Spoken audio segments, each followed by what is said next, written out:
Jadi hari ini kita akan diskusi singkat ya. Saya akan menyajikan materi juga singkat ya. Karena banyak hal yang ada di sekitar kita itu berdampak cukup besar dari berbagai macam kegiatan-kegiatan yang kita lakukan dalam keseharian kita. Nah, objektivitas program yang saya sampaikan hari ini ya terkait dengan identify indicator of toxic productivity ya dalam sains psikologi ya, kemudian recognize sign and symptoms of toxic productivity. Kemudian yang ketiga adalah identify impact-nya, kemudian yang keempat work according ya yang nanti akan digambarkan bagaimana yang bisa kita gambarkan untuk toxic productivity. Nah, baik ya. Sementara saya akan memperlihatkan beberapa problema di sekitar kita, ya. Bila mana kita selalu di apa yang kita lakukan dalam urutan-urutan pekerjaan kita, atau kita dipaksakan untuk bangun sangat pagi, ya. Kemudian tidak mengalami efisiensi dalam pekerjaan kita, tidak pernah mempunyai waktu yang efisien dalam pekerjaan kita, maksudnya seperti itu. Selalu harus menemukan goals ya. Kemudian mereka-mereka ini tidak mempunyai satu tempat khusus yang membuat mereka merasa nyaman, ya. Karena di dalam otak mereka, pikiran mereka harus bekerja, dan tidak mempunyai waktu cukup untuk bisa menyelesaikan semua aktivitas dengan baik, sehingga harus difokuskan pada tugas-tugas yang semakin hari semakin padat. Nah, sebenarnya apa sih toxic productivity? Ya, toxic productivity ini adalah obsesi untuk mengembangkan diri, ya, dan individu yang berada dalam toxic productivity itu akan selalu merasa bersalah, ya, akan selalu merasa bersalah kalau dia tidak bisa melakukan banyak hal. Orang-orang dengan toxic productivity biasanya memiliki produktivitas yang buruk, ya. Artinya individu dengan toxic productivity ini, ya, ini melakukan segala sesuatu secara berlebihan. Dari penelitian seorang ahli psikolog dari kebangsaan Inggris, ya, psikolog klinis, ya, Julia Smith, ya, itu menjelaskan memang obsesi yang terus-menerus inilah yang berkembang dalam dirinya secara tidak wajar, dan ini bisa menyebabkan sindrom-sindrom tertentu dalam tubuhnya yang nanti berakibat pada munculnya masalah-masalah emosional. Nah, secara umum, ya, ada beberapa penyebab munculnya toxic productivity. Jadi kalau kita ingin mengetahui kenapa muncul toxic productivity, ini bisa digambarkan dari beberapa hal, ya. Misalnya mungkin dulunya dia punya tradisi menilai tinggi dari sebuah produktivitas, terutama anak-anak muda. Anak-anak muda itu merasa bahwa ada tradisi yang sangat tinggi pada seorang anak muda kalau produktivitasnya juga tinggi. Mereka banyak mengagumi perilaku-perilaku orang yang mungkin memiliki segudang aktivitas dalam keseharian mereka dan hanya menghabiskan dan berkutat untuk pekerjaan mereka. Biasanya orang dengan toxic productivity adalah mereka yang aktif sebagai pengguna media sosial. Mereka selalu berkompetisi untuk bisa mengabadikan kesibukan mereka setiap hari. Akhirnya mereka punya masalah dalam toxic relationship, ya, atau self-worth, ya. Kadang-kadang ini muncul setelah berikutnya ada perasaan-perasaan justru tidak dihargai bila mana kegiatan-kegiatan itu diabaikan oleh orang lain, karena dia merasa bahwa tuntutan kehidupan mereka itu kadang-kadang tidak seimbang dengan penghargaan dari orang lain. Nah, ini yang menyebabkan masalah baru yang muncul pada pribadi mereka. Ada beberapa karakteristik ya yang bisa kita gambarkan. Ya, orang-orang toxic productivity ini hampir memiliki waktu yang sedikit untuk istirahat. Mereka merupakan sosok yang sangat terobsesi untuk produktif. Ya. Mereka berlebihan dan kadang-kadang pekerjaan mereka itu tanpa dia sengaja mengganggu kesehatan mereka. Mereka menjadi sangat bersalah kalau dia berdiam sendiri dan merasa sangat bersalah kalau istirahat. Orang-orang dengan toxic productivity justru tidak bisa menikmati istirahatnya dengan nyaman. Mereka punya ekspektasi yang mungkin tidak realistis ya, sehingga targetnya itu susah dicapai, sehingga mereka tidak bisa melakukan sesuatu tanpa jeda. Orang-orang toxic productivity punya masalah-masalah khusus ya di masa lalu yang menyebabkan mereka tidak pernah puas dalam menghadapi tugas-tugas mereka. Mereka tidak pernah memaknai makna yang cukup sehingga banyak yang tak perlu dilakukan dia lakukan. Mereka memforsir diri sendiri ya, tak lelah ya, bahkan saat sakit pun masih bekerja. Nah, impact-nya ya, dampak yang paling muncul kita bisa amati mereka mengalami penurunan kondisi kesehatan. Mereka mudah sakit, ada masalah-masalah psikologis ya yang muncul setelah itu. Mereka menjadi mudah cemas, mudah stres ya. Dan selebihnya lagi mereka mengalami burnout ya. Nah, burnout ini bisa terjadi pada kebiasaan maupun hobi mereka dan kita bisa lihat ya kasus-kasus burnout itu muncul karena diawali dengan toxic productivity. Mereka mengambil banyak sekali tanggung jawab, ya, tapi tanpa bantuan orang lain. Orang-orang toxic productivity yang dipengaruhi oleh kondisi burnout ini biasanya orang-orang dengan tipe perfeksionis. Ingat ya, orang yang perfeksionis adalah orang yang tidak percaya diri. Mereka membuat seseolah segala sesuatu bisa mereka lakukan sesuai dengan kehendaknya. Orang-orang dengan toxic productivity ini akan memiliki kekurangan energi ya untuk bisa menyelesaikan permasalahan kehidupan mereka. Nah, kurangnya penghargaan pada pekerjaan yang baik itu juga salah satu dampak yang bisa muncul, bahkan awalnya sih mungkin penyebab, tapi kemudian itu terus-menerus dan akhirnya menjadi dampak juga. Mereka tidak merasa dihargai, ya. Mereka kurang teman-teman, ya, kurang punya teman yang bisa mendukung, ya. Jadi banyak pekerjaan mereka yang mereka lakukan tanpa bisa mereka antisipasi dengan baik sehingga mereka tidak punya cukup waktu untuk bersosialisasi dan bersantai. Kasihanlah orang-orang dengan toxic productivity ini, karena mereka pasti memiliki masalah-masalah khusus ya dalam psikologis mereka, karena mereka selalu dituntut untuk mencapai sesuatu yang lebih. Secara umum memang sebenarnya ada perbedaan antara stres dan burnout ya. Kebanyakan stres itu lebih kepada fisik, sedangkan burnout itu lebih kepada emosional. Jadi kita bisa amati bahwa kasus-kasus toxic productivity ini menyebabkan beberapa masalah-masalah khusus yang akhirnya memunculkan permasalahan-permasalahan emosional. Ya, kita bisa amati bahwa stres itu over engagement ya, dan burnout itu disengagement ya. Jadi mereka itu berlebihan. Yang satu berlebihan kalau stres ini ya. Kemudian kalau burnout ini mereka tidak bisa mengontrolnya, mengendalikannya. Dan akhirnya orang-orang dengan stres itu akan mengalami kekurangan energi untuk bisa menyelesaikan tugas-tugas mereka. Nah, sedangkan orang-orang burnout itu rata-rata karena kekurangan motivasi. Ada masalah-masalah psikologis khusus yang akhirnya menyebabkan mereka melakukan aktivitas berlebihan.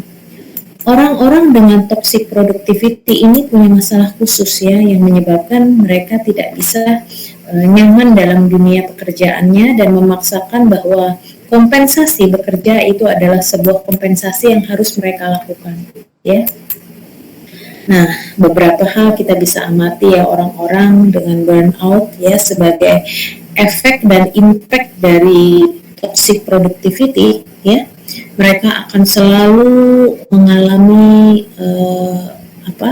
kelelahan yang luar biasa ya, akan mengalami masalah-masalah yang terkait dengan emosional ya, kemudian tidak bisa tidur dan tidak bisa istirahat dan nyaman ya, selalu mengalami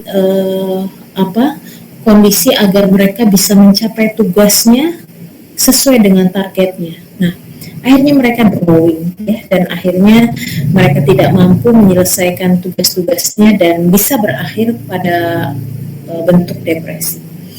Lalu apa yang harus kita hindari? How to avoid ya. Jadi apa yang harus kita hindari? Kita harus buat target yang realistis ya. Kita tetap harus memilah waktu dalam 24 jam itu, kapan untuk diri sendiri, kapan untuk bersama Tuhan, kapan bersama keluarga, kapan kita dalam pekerjaan kita. Karena kita harus realistis bahwa kondisi kita itu tidak sama, sesehat apapun setiap hari pasti ada waktunya kita mungkin akan membutuhkan waktu untuk istirahat. Jadi kita harus membuat catatan kegiatan kita sehari-hari yang mungkin bisa kita realisasikan, ya. Kemudian lakukan mindfulness. Nah, ini mindfulness inilah yang bisa membantu kita setidaknya merealisasikan waktu kita untuk diri kita sendiri, bagaimana mencintai diri sendiri, ya. Kita tahu apa pentingnya kita di masa lalu, masa depan, ya. Dan tentunya bagaimana kita mengolah diri kita di masa saat ini, ya. Karena yang dulu dan yang akan datang itu merupakan bentuk jangkauan. Tapi yang sekarang itu tetap harus kita perhitungkan sebagai bagian dalam diri kita. Baik, sementara itu dulu saya kembalikan mungkin Mas Mahmud yang bisa memoderatori acara hari ini. Ada Bu Eni Susilowati, ada berapa orang yang hari ini bergabung? Kelihatannya cukup banyak, 12 orang ya, alhamdulillah. Iya, Mbak Desi, silahkan ada yang mungkin mau bertanya.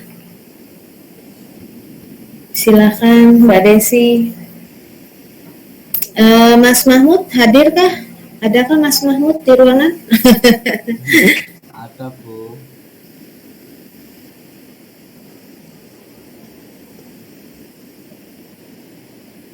Mas Auki, mungkin bisa dipandu moderatori dulu.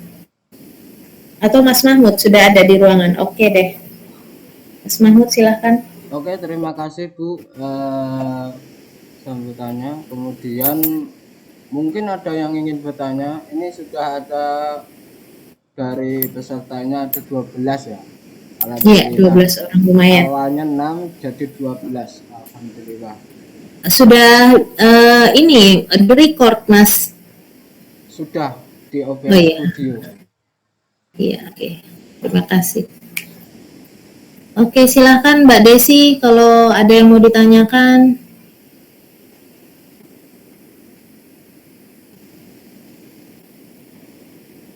Di chat saja, Bu. Oh, di chat. Oke. Saya tadi belum buka chat. Dari Bu Desi Ratnasari, Bu. Kalau orang yang toksis itu apakah enggak bagus untuk memimpin, Bunda? Oh, iya. Bagus ya, pertanyaanmu bagus Mbak Desi, karena kita terkait dengan pengembangan pribadi ya. Jadi seorang pemimpin itu harus mempunyai kemampuan memimpin dirinya sendiri dulu ya. Kalau dia tidak mampu memimpin dirinya sendiri, tentu tidak akan mampu memimpin orang lain ya. Jadi salah satu ciri toxic productivity adalah orang tersebut tidak mampu memimpin dirinya sendiri. Bagaimana mereka mampu mengatur dirinya, mampu mengatur ide-ide yang muncul, mampu mengatur keseharian mereka, itu penting. Kalau mereka sudah mampu mengatur segalanya, tentunya semuanya akan berjalan dengan baik. Kalau dia mampu mengatur diri, maka ini adalah cerminan bahwa orang itu bisa sukses untuk orang lain juga. Demikian ya Mbak Desi, sementara seperti itu. Baik, ada lagi kah yang mau ditanyakan? Silakan. Oh iya, nih Bu Mbak Isna Maratus Solihah. Kira-kira menurut Ibu berapa jam idealnya sehari? Waktu diri sendiri. Oke ya. Secara umum waktu kita disediakan ya untuk sehari itu 24 jam ya. 24 jam itu waktu yang tersedia untuk kita. Kita bekerja itu kurang lebih 8 jam. Ya, 8 jam dalam satu hari, 6 sampai 8 jam. Kemudian kita harus cukup tidur 6 sampai 7 jam. Tambahkan saja kita sudah 13 jam ya. Sisanya itu harus kita gunakan sedemikian rupa untuk kepentingan pribadi, kepentingan dengan Tuhan, bersosialisasi dan sebagainya ya. Menikmati diri sendiri. Jadi kalau dijumlahkan ya, waktu tidur saja kita 6 sampai 7 jam ya. Waktu kita aktivitas sehari-hari dalam pekerjaan kita itu maksimal 6 sampai 7 jam juga ya, sampai 8 jam mungkin begitu ya. Nah, itu kita jumlahkan sudah hampir 13 jam ya. Nah, 13 saja itu ada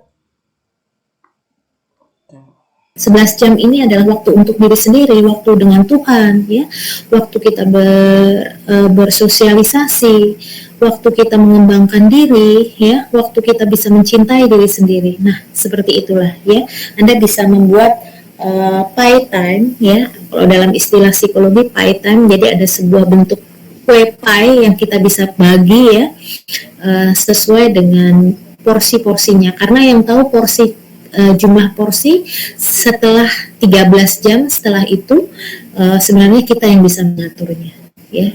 Insya Allah kalau kita bisa mengatur itu dengan baik dalam 24 jam itu tidak akan ada masalah. Kapan Anda istirahat, kapan. Saya sering kalau menjumpai pasien-pasien saya salah satu pertanyaan yang sering saya ajukan, apakah Anda cukup tidur ya. Kalau dia cukup tidur, dia cukup sehat ya, cukup sehat. Kalau dia kurang tidur, ada kemungkinan ada masalah dalam berpikir. Jadi waktu untuk istirahat itu adalah waktu yang penting ya. Bagaimana mereka menikmati istirahat, terutama waktu tidur ya. Tidur itu harus dalam kondisi baik ya, bukan lep-lepan aja, bukan sekedar tidur-tiduran. Bu, saya yang penting udah merem. Oh, bukan begitu. Tidur harus memang dengan kualitas. Tidur yang berkualitas akan menjamin pikiran kita yang sehat. Ya, seperti itu. Baik, terima kasih pertanyaannya Mbak Isna. Silahkan barangkali ada yang mau bertanya lagi. Apakah sudah cukup Mbak Desi dan Mbak Isna? Iya, Bu. Ada lagi kah yang kedua? Ya, sama-sama, terima kasih. Ada lagi yang mungkin mau ditanyakan? Saya ingin bertanya, Bu. Oke, silakan Bu Ami.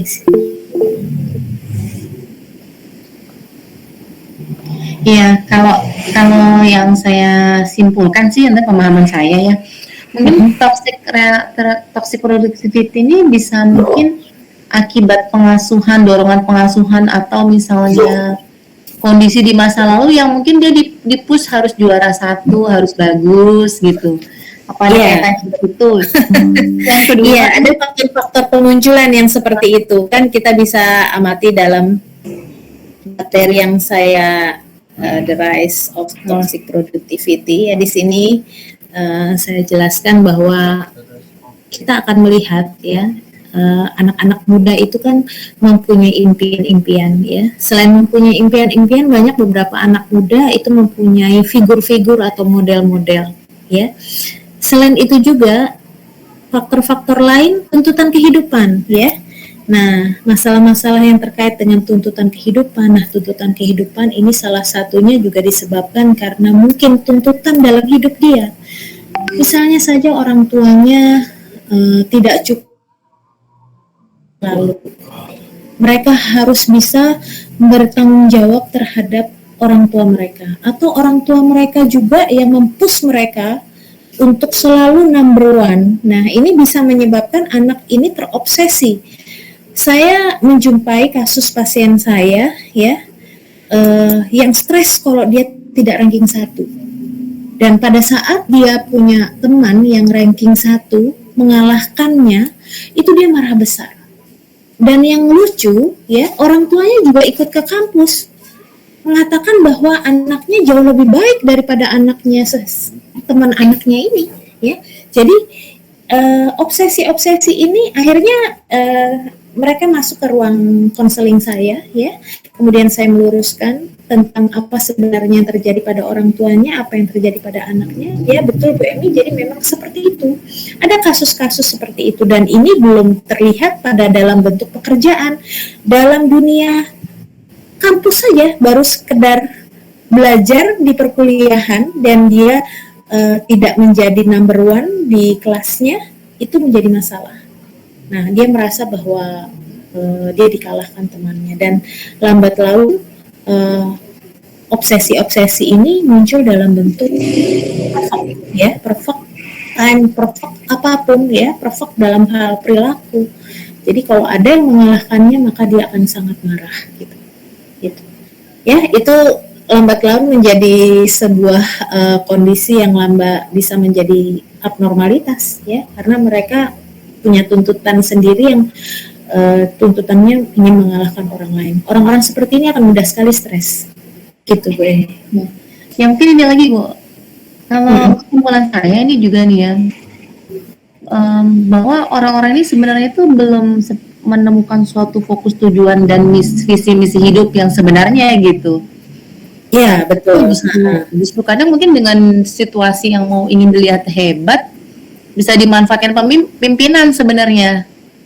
Artinya kan kalau mau dilihat berprestasi tuh gini akhirnya dia mencapai itu. Padahal mungkin sebenarnya secara untuk meaningnya buat dia itu apa, hakikatnya untuk dirinya sendiri sebenarnya rata-rata mereka kuantitatif, tidak kualitatif. Orang-orang toxic productivity itu kuantitatif mutunya. Ya, mereka hanya mencapai, tapi pada akhirnya dengan kondisi-kondisi tertentu bila ada tantangan-tantangan yang mungkin bersifat fluktuatif ya, yang kadang dia harus lewati dengan kebesaran jiwa gitu ya, itu mereka akan mudah sekali down kalau tidak diusung oleh seseorang yang bisa menjadi pionirnya, ada cerminnya. Jadi kadang-kadang orang toxic productivity ini kadang-kadang justru melakukan perilaku-perilaku yang kadang-kadang menyimpang. Ya, dia bisa menghalalkan segala cara juga Bu Emi gitu ya. Yang penting mereka bisa mencapai targetnya gitu loh. Itu yang saya amati dari beberapa kasus toxic productivity gitu. Bahasanya ambisi gitu Bu ya, dan ingin ya karena ambisi betul ya. Ya itulah yang saya gambarkan, lebih ke arah kuantitatif ya, hasilnya kuantitatif bukan kualitatif. Ya secara bahagianya jauh dari bahagia karena kan tindakannya itu nggak sesuai nggak dapat makna hidup untuk diri pribadinya. Nggak ada makna. Jadi dia sendiri cuman blank aja, yang penting dia tercapai gitu ya. Tapi sebenarnya makna yang dia dapatkan, kemanfaatan untuk pengembangan dirinya sendiri itu sama sekali tidak dia dapatkan. Begitu Bu Emi. Kalau yang tersadarnya biasanya gimana tuh Bu? Ya mungkin kalau Saranu kan mungkin tersadar sendiri bagus ya, tapi kalau rata-rata yang ya itulah yang saya amati untuk mereka menyadari tentang kondisi mereka yang berakibat ini setelah mereka mengalami sebuah kondisi akibat, impact-nya ya. Tadi saya menyebutkan ada beberapa impact ya yang terjadi pada orang-orang yang mengalami toxic productivity ya. Mereka akan mengalami sakit ya, dan sakitnya ini membuat mereka tidak bisa melakukan apa-apa ya. Mereka betul-betul drop dan kemudian harus beristirahat total ya.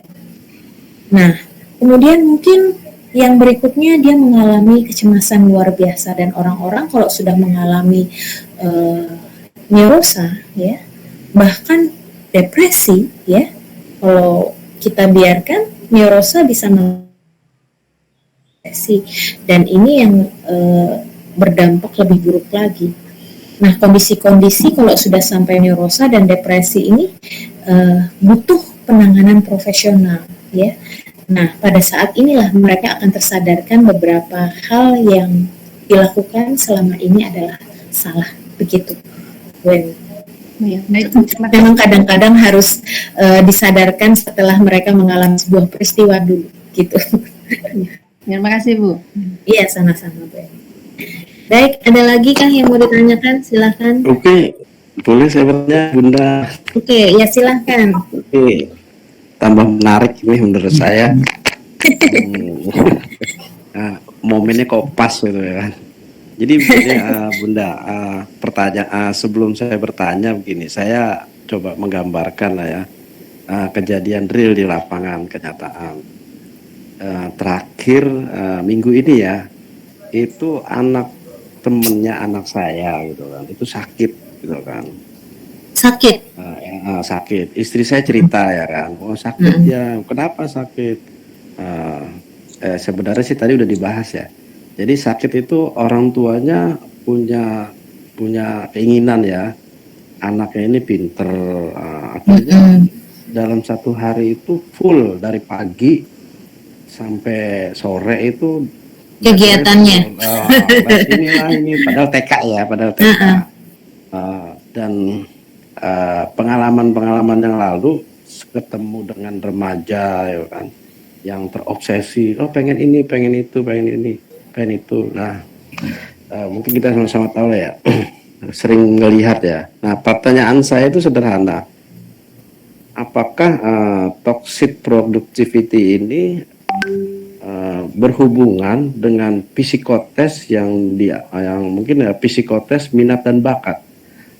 Karena saya sempat kalau salah dibetulin ya Bunda ya. Iya, betul. Saya sempat menyimpulkan kalau minat itu adalah gambaran sederhananya itu keinginan ya kan. Pengen ini, pengen itu, pengen begini, pengen itu. Nah, keinginan ya kan, keinginan minat ini ya. Akhirnya keinginan ini yang cenderung menjadi kayak ambisi ya semakin dia kuat. Nah itu. Nah. Oke, bagus pertanyaannya Mas Oki. Saya bisa tangkap permasalahannya. Oh itu. Jadi pertanyaan itu korelasinya minat dan bakat terhadap produk toxic productivity. Karena kesimpulan sementara saya lihat ini di lapangan, jadi rata-rata yang kena masalah itu kok saya tanya pernah ngikut psikotes, nggak pernah. Oh nggak pernah. Oh iya sudah saya bilang gitu. Ini karena saya sih nggak berhak memvonis ya, karena bukan psikolog. Cuma gambaran aja gitu. Ya pertanyaan itu Bunda. Makasih Bunda. Baik.